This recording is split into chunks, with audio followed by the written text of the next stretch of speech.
Bonjour et bienvenue au Salon de la relation client de l'Ouest à la Cité des Congrès de Nantes. C'est la deuxième édition, on est ravis de vous accueillir et je reçois Christophe Bougreau, voilà, dirigeant fondateur de la Maison du Client, et Isabelle Leroy, directrice de Vous Écoute, partenaire donc de Christophe. Bonjour Christophe, bonjour Isabelle, ravi de vous accueillir. Donc on va évidemment commencer avec vous Christophe. Est-ce que vous pouvez nous parler un peu de votre entreprise et nous donner les clés essentielles? Les clés essentielles, donc Maison du Client est née il y a 13 ans d'un constat qu'il n'y avait pas d'organisation globale de la stratégie client. Donc la volonté d'aborder le sujet dans sa complexité avec des réponses très pragmatiques. Isabelle, vous êtes partenaire de Christophe, donc vous, c'est l'écoute qui est voilà, votre... donc, Vous Écoute, comme son nom l'indique, c'est fait pour créer des dispositifs d'écoute. Donc on a des clients en direct, mais on a aussi pas mal de clients communs. Et nous, on crée donc des dispositifs d'écoute opérationnels vers les clients, vers les collaborateurs. L'objet, c'est recueillir la voix du client. Alors c'est une deuxième édition pour vous. Alors pourquoi justement revenir à nouveau cette année sur ce salon avec cette thématique de la relation client? Pourquoi être venu déjà la première année et revenir cette année? De toute évidence, c'était pour nous une évidence. On est tous les deux acteurs de la relation client. Un salon à Nantes, alors que nos sociétés sont basées à Nantes sur la relation client, c'était plus qu'une évidence. C'était une nécessité. Et on y revient une deuxième fois. Parce qu'on était très contents de la première édition, parce qu'il y a beaucoup de boîtes qui s'intéressent maintenant à la relation client. Donc voilà, ça nous paraît important aussi de soutenir ce type d'initiative. On est dans l'écosystème. Pour vous Isabelle, c'est quoi les enjeux majeurs induits justement par cette question de la relation client? Je dirais qu'aujourd'hui, alors je vais non pas prêcher pour ma paroisse, mais il y a une grande force qui s'exerce pour que tout le monde soit sur la relation client. Donc le sujet, c'est un peu comme la RSE si vous voulez. Tout le monde doit faire de la RSE, tout le monde doit aller vers des choses liées à la planète. Maintenant, c'est comment on le fait intelligemment par rapport à sa propre entreprise. Comment on met en musique, comment on actionne des choses, comment on avance. Voilà. Et donc on a une phrase qu'on aime bien qui est la politique des petits pas. Ou les petites victoires, c'est comment est-ce qu'on avance petit à petit. Il ne faut pas forcément faire des grands plans sur la comète, mais dire aux gens, pierre après pierre, ça va bâtir votre relation client. Alors pour avancer, il faut des marches. Justement, est-ce qu'on peut citer 3 marches, 3 clés qui vous semblent essentielles justement pour une relation client réussie? Alors la première, Isabelle l'a évoqué, c'est l'écoute client. Pas de relation client sans capacité d'écouter, de comprendre son client. Là, il n'y a pas photo, c'est évident qu'il faut faire ça.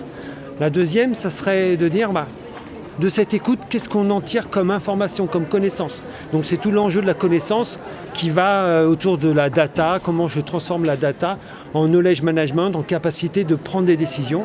Et puis la troisième, c'est comment, fort de cette connaissance client, j'organise des parcours, comment je vais accompagner mon client dans sa relation avec la marque sur la durée.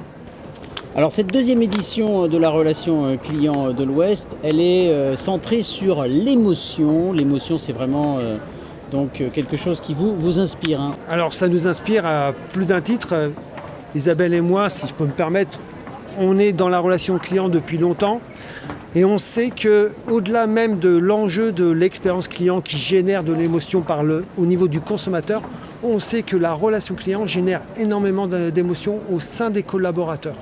Les collaborateurs, ils sont potentiellement pétris d'une conviction, améliorer la relation client, améliorer l'expérience client, mais peut-être que l'organisation ne leur donne pas cette possibilité. Et donc ils doivent gérer ce qu'on appelle des injonctions paradoxales, savoir fais de la relation client, mais sois efficace. Investis-toi dans le long terme, mais sois rentable à court terme. Et ça pose des vrais enjeux. Donc l'émotion client, c'est une évidence pour nous et on est très heureux que le sujet cette année soit sur l'émotion client. Isabelle, justement cette année, c'est une année un peu particulière, c'est une année de crise sanitaire. Quel impact vous en percevez par rapport justement à la relation client? Alors, on pourrait dire énormément de choses. Moi, j'ai envie de dire une chose, c'est que beaucoup de marques étaient en relation, on va dire, quasi directe avec leurs clients et qui se sont trouvées d'un seul coup, je dirais, assez démunies, sauf celles qui avaient investi dans le digital et seules celles qui commençaient à comprendre que le digital ne suffit pas non plus. Et donc, elles ont commencé à faire du multicanal. Et voilà, les boîtes je trouve qui ont été le mieux armées, c'est celles qui pensent leurs relations de manière multicanal. Et toutes celles qui ne l'avaient pas encore fait se sont trouvées à le faire. Christophe, qu'est-ce qui vous paraît, en conclusion, essentiel, je dirais, essentiel à retenir sur cette thématique de la relation client? Des choses essentielles, il y en aurait de multiples. L'émotion, bien sûr. L'émotion, évidemment, on va quelque part, et là je parle aussi sur quelque chose qui est dans nos tripes, c'est l'engagement de la parole, le respect de la parole donnée entre une marque et ses clients. Ce qui fait la différence aujourd'hui, c'est pas le produit, c'est pas le service, mais c'est bien tout ce qu'on va mettre autour. Le fait qu'une marque s'engage à tenir ses promesses, pour nous, c'est vraiment la nécessité absolue et la clé de la réussite. Et puis l'écoute, pour vous Isabelle? Alors moi je dirais qu'en rebond avec ce que vient de dire Christophe, pour qu'elle ait la bonne promesse et pour que ça matche avec le client, il faut qu'elle l'ait écouté. Ce qui ne veut pas dire qu'elle ne peut pas lui proposer des choses que le client n'aurait pas dit. Mais il faut qu'elle l'ait écouté parce que l'écoute, ça fait partie de la relation.